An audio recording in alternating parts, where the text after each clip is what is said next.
And that gets to the real question.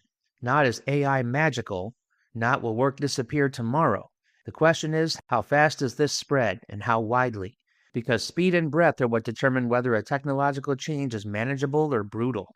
If the rollout is gradual, workers have some room to breathe. Older workers might finish out their careers. Younger workers might redirect, retrain, or move into jobs the technology doesn't hit as hard. If the effects stay concentrated in certain sectors, then at least there are other places to go. That's still disruption, but it's disruption people can maybe navigate. If it's broad and fast, that's where things can get ugly. Workers don't get time to adapt. The usual adjustment process breaks down. And inequality can widen fast because the gains don't necessarily go to the people whose jobs are being changed. They may go to firms, to investors, to a smaller group of more senior workers, while everybody else gets told to be flexible. That's why a lot of economists are saying policymakers need to stop acting like this is a future memo and start treating it like a current planning problem. Update unemployment insurance. Expand who it actually covers because many new graduates likely to be hit first aren't well covered by the current system.